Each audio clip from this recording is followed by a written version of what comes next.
25वां अध्याय। भाई अनंत एवं बहन नलिनी। अनंत अब अधिक दिन जीवित नहीं रह सकता। इस जन्म के लिए उसके कर्मों का भोग पूरा हो चुका है। एक दिन प्रातःकाल जब मैं गहन ध्यान में बैठा हुआ था तो मेरी अंतर चेतना में ये निष्ठुर शब्द उभर आए। संन्यास लेने के थोड़े ही दिन बाद मैं अपने जन्म स्थान गोरखपुर में अपने बड़े भाई अनंत के घर गया हुआ था। अचानक अस्वस्थ होकर अनंतदा ने बिस्तर पकड़ लिया था। मैं आत्मीयता के साथ उनकी सेवा में जुट गया। अंतर में उठी इस सत्यनिष्ठ घोषणा से मैं दुखी हो उठा। मुझे लगा कि अपनी असहाय दृष्टि के सामने अपने भाई को मुझसे छीना जाता देखने के लिए मैं अब गोरखपुर में रहना सहन नहीं कर सकता। अपने सगे संबंधियों की नासमझ टीका टिप्पणी की कोई परवाह न करते हुए मैं सबसे पहले जो जहाज मिला उसी पर सवार होकर भारत से बाहर चला गया। जहाज म्यांमार यानी बर्मा होता हुआ चीनी समुद्र से जापान पहुंचा। जापान में मैं कोबे शहर में जहाज से उतर गया और कुछ ही दिन वहां रहा। मेरा मन अत्यंत दुखी था। इसी कारण सैर सपाटा वगैरह करने की कोई इच्छा नहीं थी। भारत वापस आते समय जहाज शंघाई में रुका। वहां जहाज के चिकित्सक डॉक्टर मिश्र मुझे कलात्मक वस्तुओं की दुकानों में ले गए। मैंने श्री युक्तेश्वर जी और अपने परिवारजनों एवं मित्रों के लिए वहां से उपहार खरीदे। अनंत के लिए मैंने अति सुंदर कारीगरी युक्त बांस की एक वस्तु ली। चीनी सेल्समैन ने जैसे ही वह वस्तु मेरे हाथ में थमाई वैसे ही वह मेरे हाथ से छूटकर नीचे गिर गई और साथ ही साथ मेरे मुंह से निकल पड़ा, इसे मैंने अपने प्रिय मृत भाई के लिए खरीदा है। मुझे स्पष्ट अनुभूति हो गई थी कि अनंतदा की आत्मा उसी क्षण शरीर से मुक्त होकर अनंत की ओर जा रही थी। इसी के प्रतीक स्वरूप वह वस्तु गिरने के कारण टूट गई थी। सिसकियां भरते हुए मैंने बांस की सतह पर लिखा, मेरे प्रिय अनंतदा के लिए जो अब चले गए हैं। मेरे साथ खड़े डॉक्टर मिश्र व्यंग्यपूर्ण मुस्कान के साथ मुझे देख रहे थे। अपने आंसू बचाकर रखिए, उन्होंने कहा। जब तक यह निश्चित ना हो जाए कि उनकी मृत्यु हो गई है, इन्हें क्यों बहा दिया जाए। जब हमारा जहाज कोलकाता पहुंचा तब डॉक्टर मिश्र पुनः मेरे साथ ही बाहर निकले। बंदरगाह पर मेरा सबसे छोटा भाई विष्णु मुझे लेने के लिए आया हुआ था। मुझे पता है कि अनंतदा अब नहीं रहे। विष्णु को कुछ कहने का समय मिल पाने के पहले ही मैं बोल पड़ा। मुझे और इन डॉक्टर साहब को केवल इतना बता दो कि अनंतदा की मृत्यु कब हुई। विष्णु ने दिन बता दिया। यह वही दिन था जब मैंने शंघाई में उपहार खरीदे थे। अच्छा देखिए, डॉक्टर मिश्र हठात बोल पड़े, इसके बारे में किसी को कानो कान खबर मत होने दीजिए, अन्यथा प्रोफेसर लोग मानसिक दूर संपर्क यानी टेलीपैथी का एक और साल का कोर्स चिकित्सा विज्ञान के पाठ्यक्रम में जोड़ देंगे, जो पहले ही बहुत लंबा है। मैंने जैसे ही अपने घर में प्रवेश किया, पिताजी कसकर मेरे गले लग गए। तुम आ गए, उन्होंने कातर स्वर में कहा। दो बड़े बड़े अश्रु उनकी आंखों से टपक पड़े। साधारणतया मनोभावों को प्रकट न करने का उनका स्वभाव था और उनमें प्रेम के ऐसे बाह्य लक्षण मैंने कभी देखे नहीं थे। ऊपर ऊपर से तो वे एक गंभीर पिता थे, पर उनके भीतर एक माता का पिघल जाने वाला हृदय था। परिवार के सभी मामलों में वे माता पिता की यह द्विमुखी भूमिका निभाते थे। अनंत के निधन के थोड़े ही दिन बाद मेरी छोटी बहन नलिनी दैवी शक्ति के हस्तक्षेप से मृत्यु के मुख से लौट आई। इस कहानी को बताने से पहले मैं उस घटना के पहले के हमारे जीवन के स्वरूप का कुछ उल्लेख करना चाहूंगा। बचपन में नलिनी और मेरे बीच के संबंध बहुत मधुर नहीं थे। मैं बहुत दुबला पतला था, वह मुझसे भी अधिक दुबली पतली थी। किसी अज्ञात कारण से, जिसका पता लगाने में मनोवैज्ञानिकों को कोई कठिनाई नहीं होगी, मैं अपनी बहन की दुबली पतली काया को लक्ष्य कर उसे प्रायः चिढ़ाया करता था। वह भी बाल्यावस्था के अनुरूप कठोर स्पष्टवादिता के साथ मुंह तोड़ जवाब देती थी। कभी कभी तो मां को हस्तक्षेप करना पड़ता था और बड़ा होने के नाते मुझे ही हल्का सा चाटा लगाकर वे उतने समय के लिए हमारे बचकाने झगड़े का अंत कर देती। स्कूल की पढ़ाई खत्म हो जाने के बाद नलिनी की सगाई कोलकाता के ही एक अच्छे स्वभाव के युवा चिकित्सक डॉक्टर पंचानन बोस के साथ हो गई। यथा समय पूर्ण रीति रिवाज के साथ विवाह संपन्न हो गया। विवाह के दिन रात को हमारे कोलकाता के घर की बैठक में बैठकर हंसी मजाक करते अपने अनेकानेक रिश्तेदारों के बीच मैं भी जाकर बैठ गया। दूल्हे राजा सुनहरी जरी के काम किए एक विशालकाय तकिए की टेक लगाए बैठे थे। उनके एक ओर नलिनी बैठी थी। अफसोस, जामुनी रंग की भारी रेशमी साड़ी भी उसकी कृशता को छिपा नहीं पा रही थी। मैं अपने नए बहनोई के तकिए के पीछे जाकर बैठा और उनकी ओर देखकर मैत्रीपूर्ण भाव के साथ मुस्कुराने लगा। उन्होंने विवाह के पूर्व नलिनी को कभी देखा नहीं था।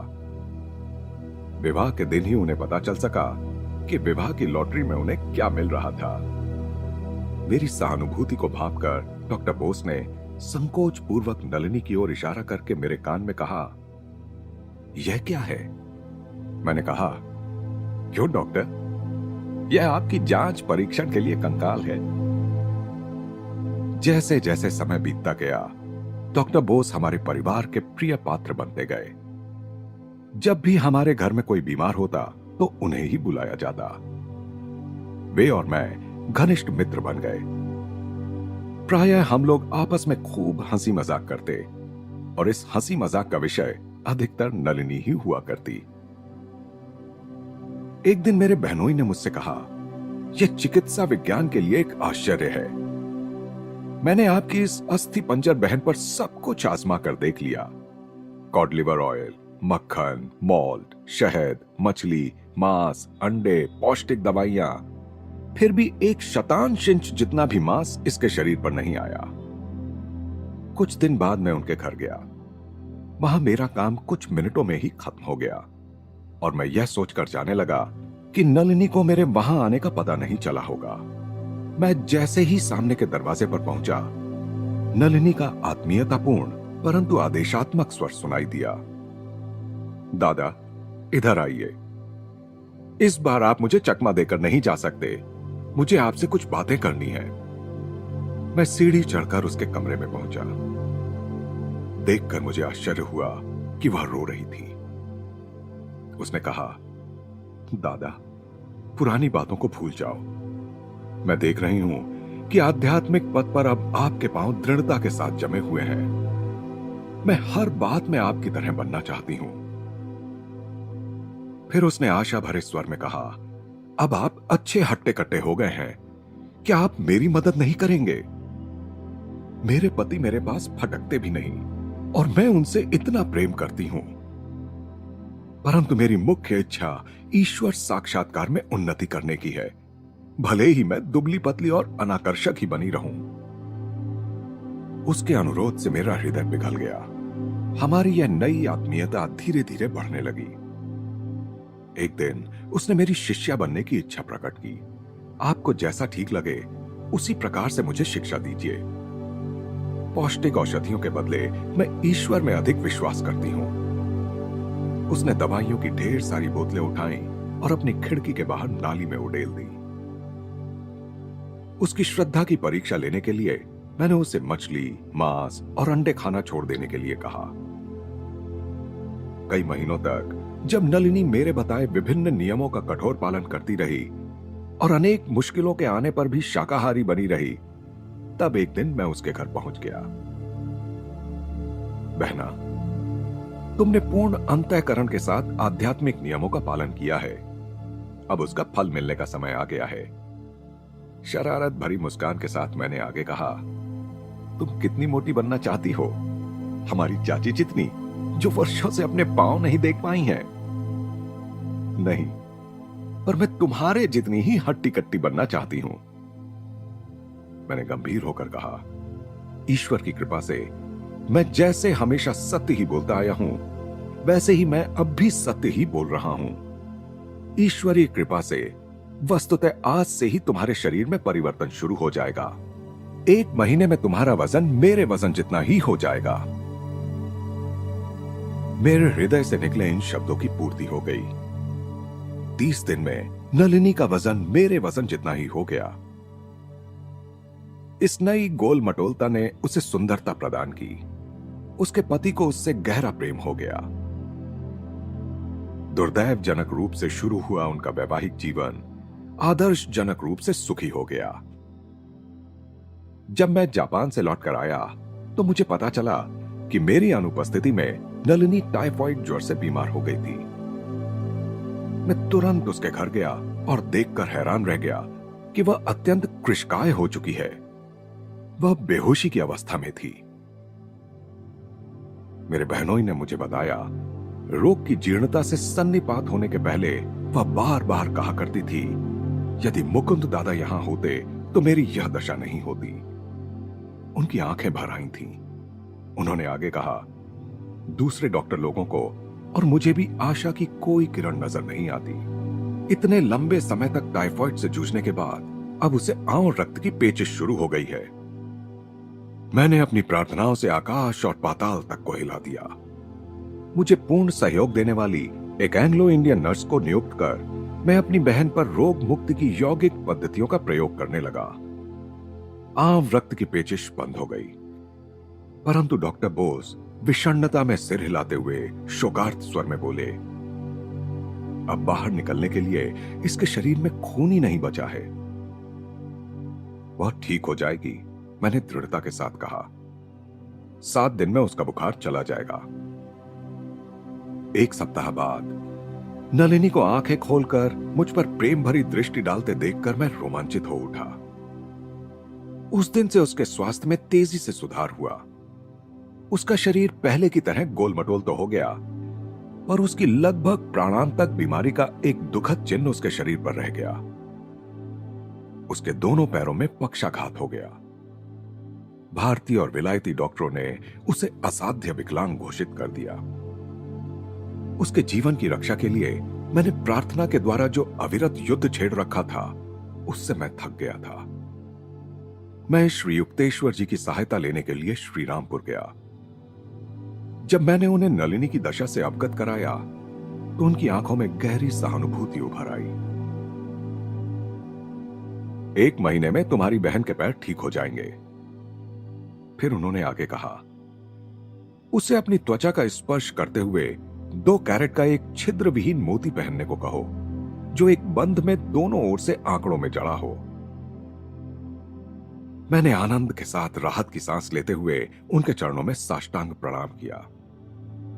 गुरुदेव, आप सिद्ध पुरुष हैं। आपके मुंह से निकला हुआ यह वचन ही पर्याप्त है कि वह ठीक हो जाएगी।